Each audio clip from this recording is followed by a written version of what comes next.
Hai, halo, assalamualaikum warahmatullahi wabarakatuh. Perkenalkan, aku Ami. Sekarang aku pengen cerita sedikit tentang kenapa beberapa waktu lalu aku deg-degan.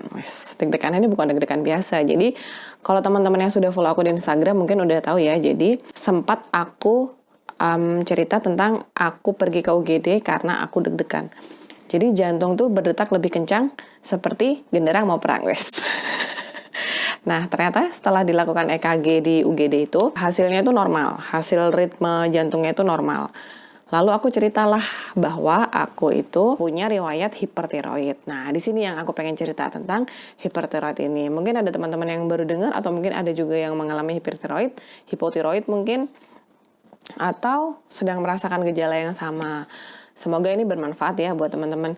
Nah, setelah aku cerita tentang riwayat hipertiroid aku itu, dokter di UGD bilang lagi kalau sebaiknya dicek lagi ke dokter penyakit dalam karena hasil EKG-nya normal.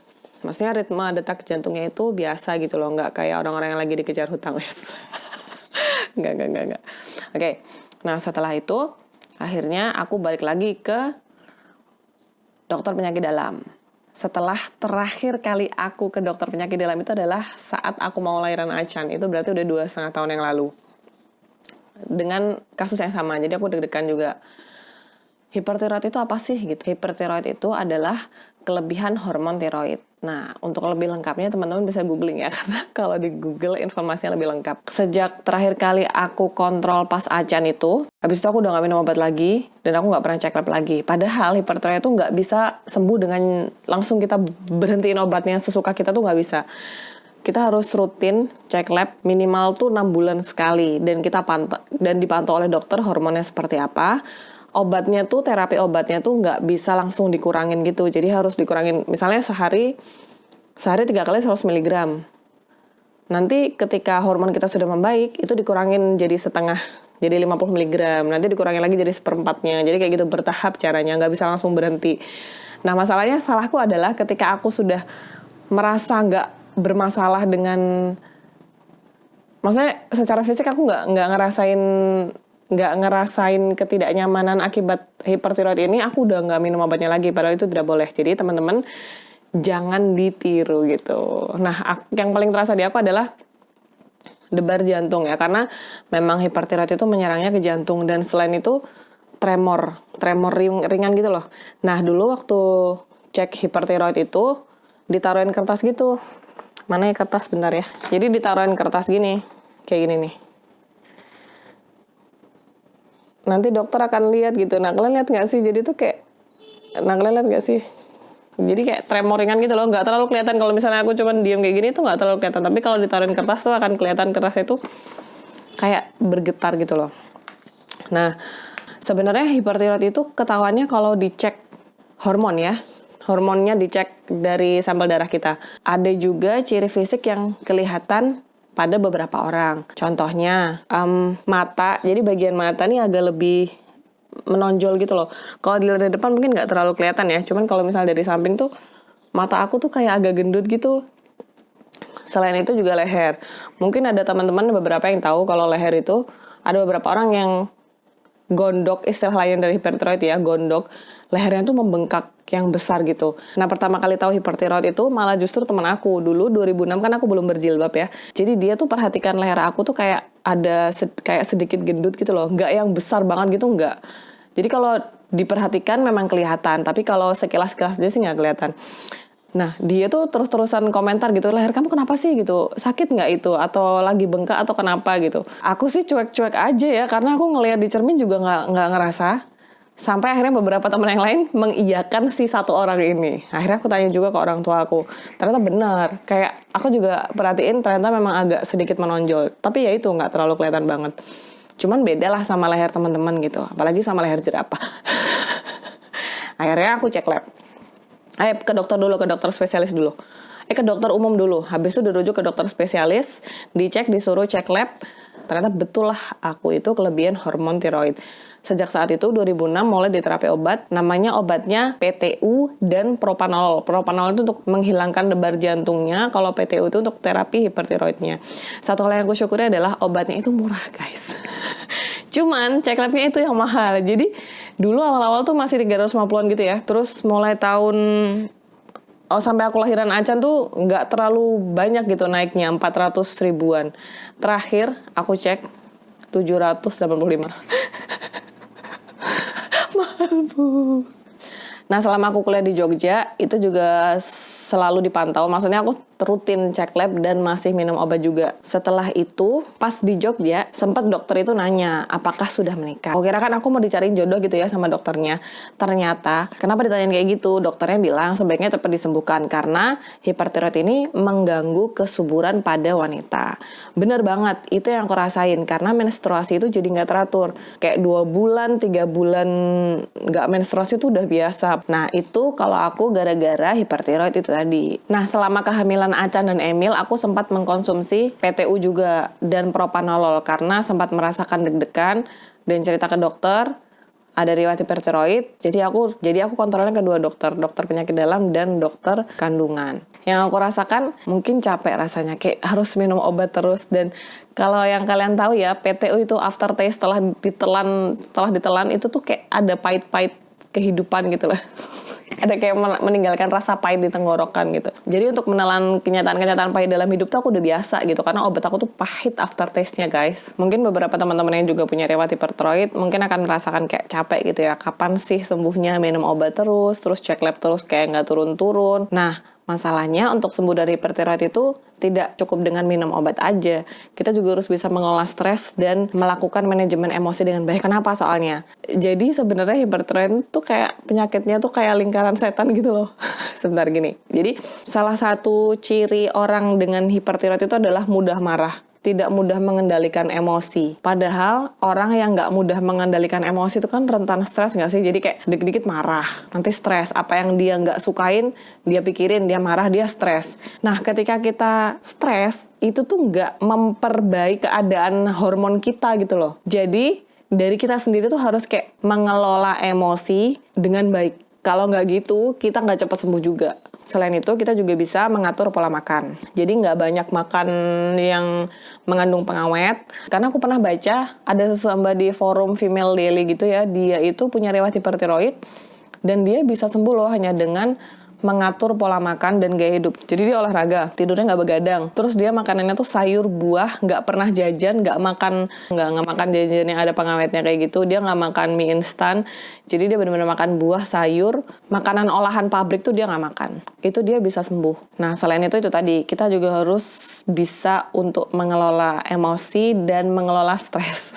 Jadi jangan stres. Itu tuh kayak lingkaran setan. Kalau misalnya kalian stres, nanti kalian nggak sembuh-sembuh juga.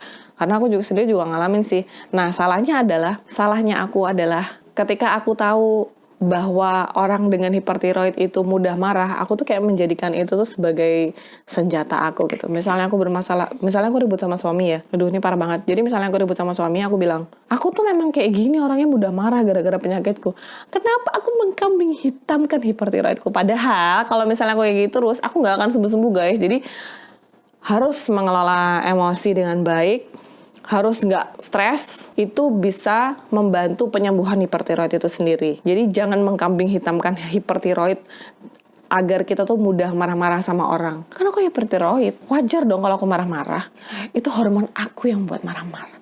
Mana ada kayak gitu. Ya memang sih, tapi masa sih mau diturut-turutin terus? Nah, ciri-ciri hipertiroid lain yang aku rasakan adalah, pertama tadi kan dari gejala fisik ya. Kalau gejala fisik itu ada pembengkakan di leher, terus bagian mata tuh agak menonjol, sama tremor. Tremor itu gejala fisik atau bukan ya?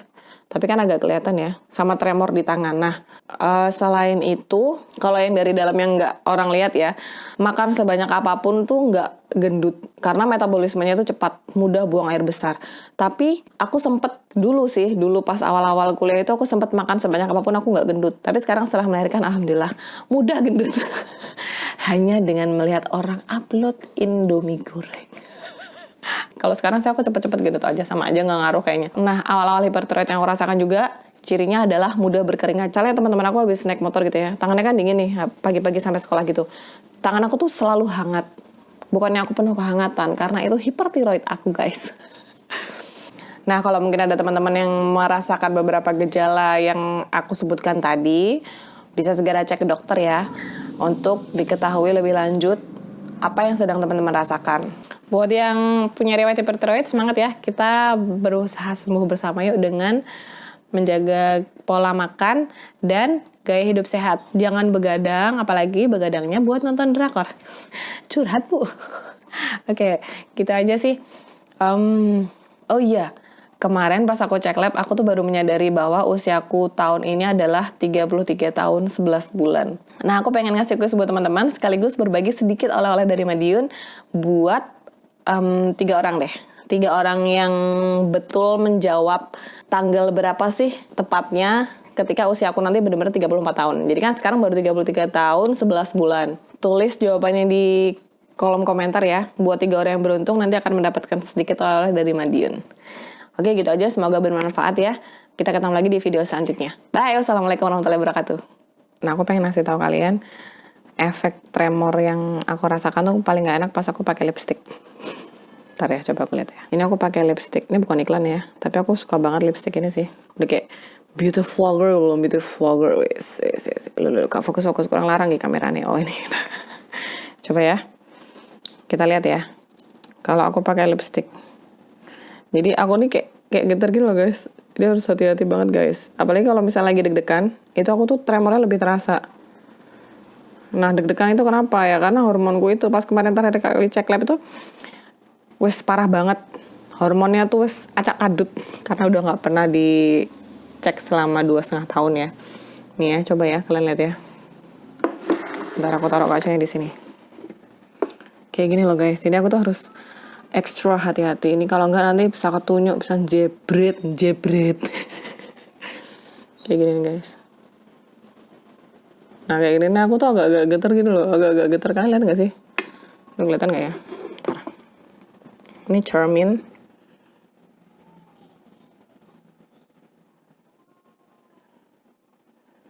Jadi harus hati-hati gini guys. Kalau nggak nanti jebret lipstick.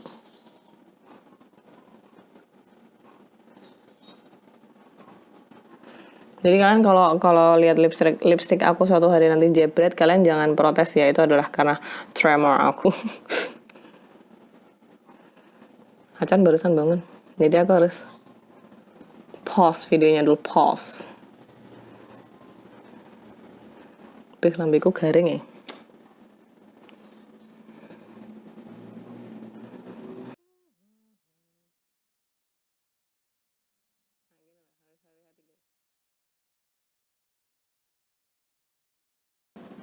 Bisa nggak kalian hidungnya mengkrok gini? Gitu. Cantik ya. Aku tuh suka banget loh lipstick ini. Jadi dia tuh nggak kering di bibir. Aku tuh pernah cobain yang lip cream kayak gini, kayak punya produk Islami itu, tapi nggak terlalu cocok sih guys buat aku. Nah, satu lagi yang agak ngaruh juga waktu aku pakai maskara. Coba ya. Kalau aku tidak hati-hati, mataku bisa kesogrok. Ini namanya apa? Apa tuh jenenge? Oh, maskara ding tadi. Mataku bisa kesogrok maskara, apalagi pakai eyeliner. Wow, harus hati-hati. Bisa kecolok mata gue nanti cuy. Nah, jadi tuh nempel ke apa kelopak mata aku yang menonjol. Kalau ada yang nanya bisa nggak sih kelopak matanya itu nanti balik? Enggak. Wow, doain ya guys, semoga ini udah nggak menonjol lagi. Aku tuh kalau pakai kacamata karena hidung aku cukup pesek ya, nggak ada tulang di tengah-tengah. Ya maksudnya nggak ada tulang yang di atas ini loh. Jadi kalau aku agak dorong kacamata aku deket ke mata tuh suka nyentuh ininya, suka nyentuh bulu mata karena kan kedorong bola mata aku agak keluar gitu ya. Jadi mata aku tuh bukan belo guys karena hipertiroid. Terus maskara tuh sering aku pakai buat penebal alis karena aku tuh gak iso alisan guys. Jadi tuh kan dramatic result with gaya Mimi. Aku tuh nggak bisa pakai alis guys, jadi tebelin aja pakai ini. Cing. Lihat kan lebih tebal. Begitulah dilema orang tremor kalau pakai lipstick dan maskara. Harus hati-hati. Tetap semangat teman-teman dengan hipertiroid ataupun hipotiroid ya. Kita harus bisa semangat untuk sembuh.